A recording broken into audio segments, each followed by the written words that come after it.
ভারত নিয়ে এই মুহূর্তে যদি বলি, পরে হয়তো পাল্টাবে আলোচনা সাপেক্ষে, আপনাদের অবস্থান কি? বাংলাদেশের জনগণ ভারতের জনগণকে তার বন্ধু মনে করে, কিন্তু the same cannot be said about the Indian state.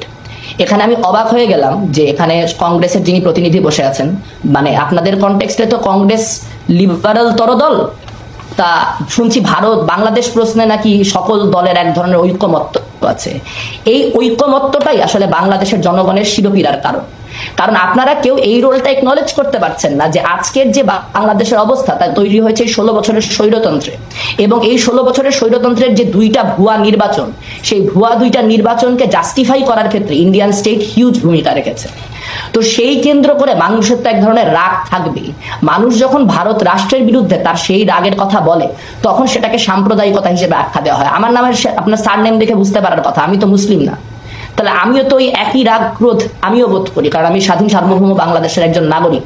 যখন আমি দেখবো কোনো অন্য ফরেন পাওয়ার আমার দেশে কোনো একটা গভর্নমেন্টকে বসিয়ে রাখার জন্য চেষ্টা করছে, এবং আমরা তো এখনো স্পষ্ট বুঝতে পারছি আপনাদের কথায় আপনাদের বার্তায় যে একদমই না, এটা আমি একটু কাট করছি। ইন্ডিয়ান গভর্নমেন্ট কখনো বাংলাদেশ গভর্নমেন্টের সঙ্গে কোনো ইন্টারফারেন্স করেনি। আমরা কনস্ট্যান্টলি মেনটেন করে যাচ্ছি যে Bangladesh friendly country, friendly neighbour, আমরা কখনো অ্যাকটিভলি ইন্টারফেয়ার করিনি। আমি প্রথমেই বলতে চাই, ভাইকে একটি ধন্যবাদ জানাইতে চাই পুরো বাংলাদেশের পক্ষ থেকে, বাংলাদেশের সাধারণ মানুষের পক্ষ থেকে, কারণ তিনি একদম সঠিক কথা বলেছেন যে ভারত কখনো আমাদের ভালো চায় না, এবং তারা ভালো চায় না দেখে একজন স্বৈরশাসকের এতদিন নিরঙ্কুশ সাপোর্ট দিয়ে এবং তারা সব রকমের সহযোগিতা দিয়ে টিকে থাকার জন্য সাহায্য হয়ে গেছে। তো সেই হিসেবে সে কীভাবে আমাদের বন্ধু হতে পারে? ভাই এবং খুবই সুন্দরভাবে কথাটা বলেছে এবং পুরো বাংলাদেশের পক্ষ থেকে কথাটা বলেছে, এবং তার ভাঙা জবাব দিয়েছে একজন ভারতীয় সাংবাদিকদের।